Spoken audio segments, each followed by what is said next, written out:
by David Snowden explaining Cynefin.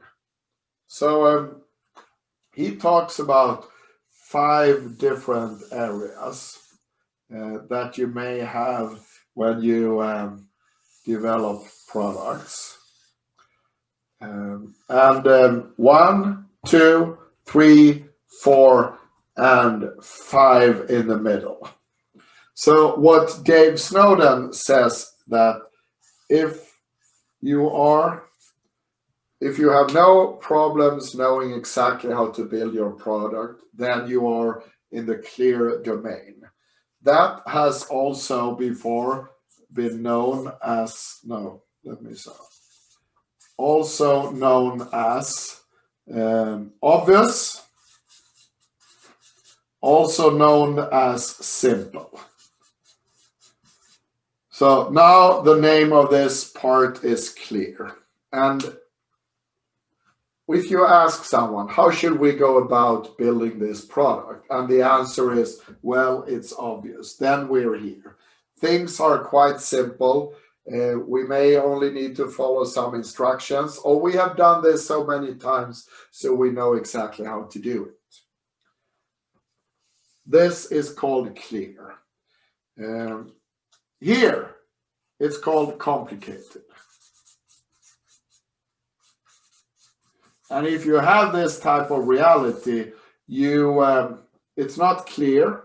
You may need to do some more analysis to fully understand how you should go about, or you may need some more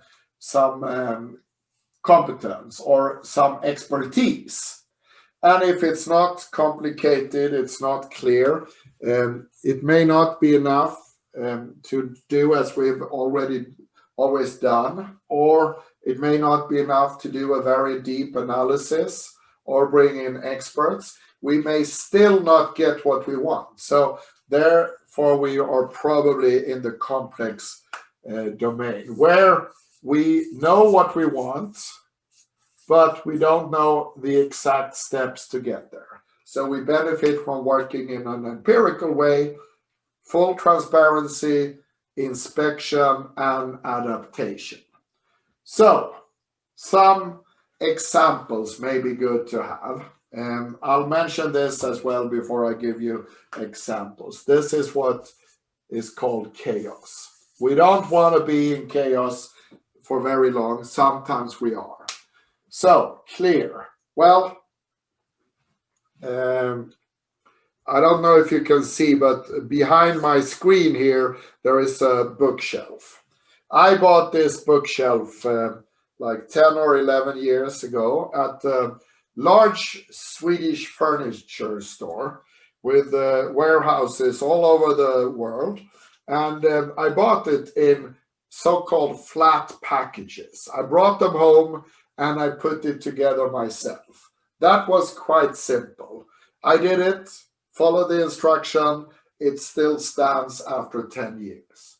So that's an example of a simple product, something which we can easily explain for someone else how to put together, or something that I've done many times, or we've done many times together.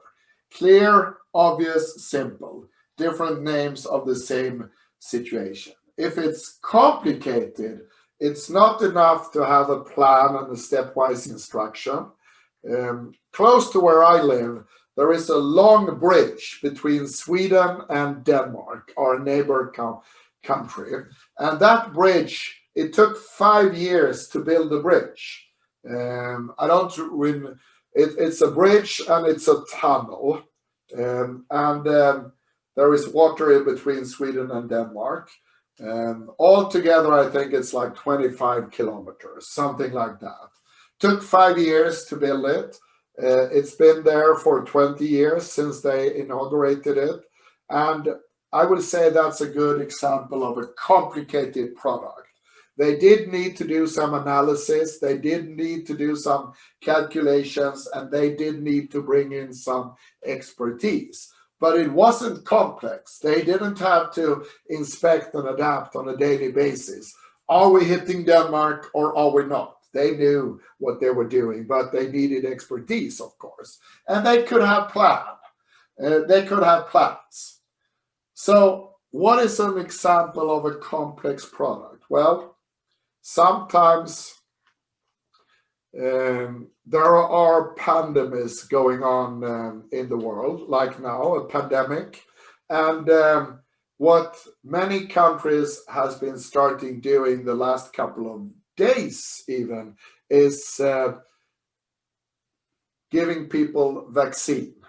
And that was, in my eyes, a complex product. They knew what they wanted. They knew in general what steps to take, but they didn't know exactly what exact step to take. So they had to inspect and adapt. They had to run tests. They had to get agreement from authorities that now it's okay to use this vaccine. And the most astonishing detail about it is that in March or April last year, when people asked how long time will it take to develop a vaccine, many people said, well, you can expect years. But they did it within a year because of collaboration reasons and focus, of course. So complex product, we know what we want, but we don't know exactly what steps to get there. If we are in chaos, we want to get back out of chaos very, very quickly. And you may have noticed one thing, and that is that there are, let me just check one thing, different. Here you have a straight line, here you have a straight line, and here. But here, you do not have a straight line. And that is because that's a very specific border between clear and chaos. If you are here, you feel very comfortable. Sometimes we get a little complacent. We kind of lean back instead of leaning forward. And if we are complacent and something changes, all of a sudden, something changes. It may feel like we fall into the abyss of chaos. So here, this is often referred to as the zone of complacency. So it's not even surface in the model. It's higher here, and then it's linear going down, and then it's deeper in chaos. So it's almost falling over a cliff. And if you fall over into chaos, it will feel like it's very hard to climb back into clear. So you need to go all the way around. So in March, when I planned to go to India last year to deliver Scrum training classes, my trip was canceled due to COVID and Corona reasons. And it felt like I had a pretty good idea about this, traveling the world, delivering Scrum classes, and then something changed. So wow, it felt like I was in chaos. How am I going to make a living? I'm not allowed to travel anymore. So eventually I moved this way. I'm not sure I'm here yet, but I am delivering online classes, as you notice yourself. So it is possible to move. Be careful to not become too complacent. Clear, complicated, complex, chaos. If I ask you the following, what would be your answer?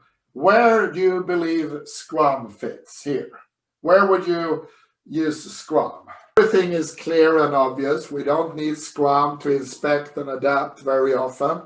We can just do what we do because we know that if we follow the instructions, we get reasonable quality output.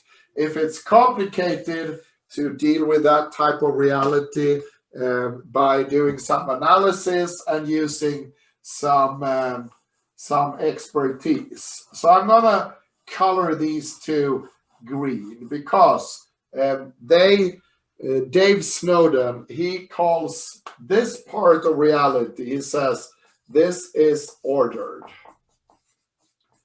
And if you are in chaos, of course, there is no order. If you are in a complex situation or environment, there is not any order either. You are not always able to see the connection between cause and effect, even afterwards. We I'm pretty sure that you all know what will happen if I drop this marker. It falls into my hand.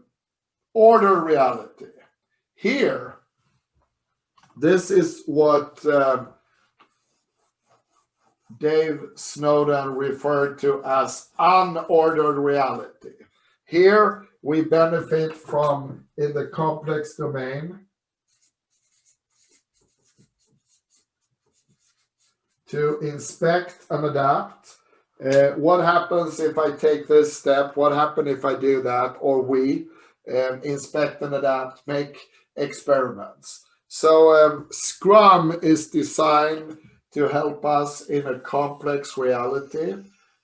You could say that if we go a little into this, it could cover that as well.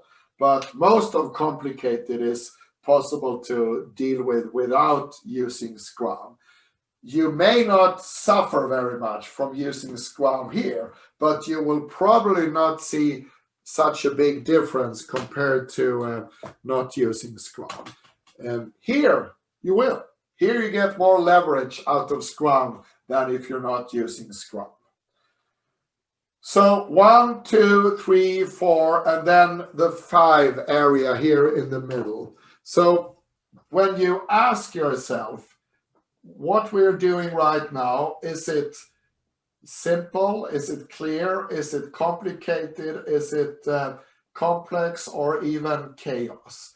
Then we usually get one answer. But in some organizations, when you ask the different part of the organization, in some parts of the organization, they may say clear. And in others, they may say complicated. And some may say complex. That's a sign that you're here. Dave Snowden refers to this as disorder. You have many realities within your company, and you may need to kind of sort out the different parts and then act accordingly. So the reason I'm talking about this is that Cynefin is not necessarily connected to Scrum. It's what Dave Snowden calls a sense-making framework.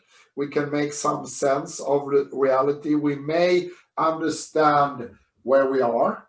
And then if we decide that we are in a complex environment, then we may get some help from Scrum. Here we may get some, but not as much. If we are in chaos, we just want to get out of chaos. And then we may deal with Scrum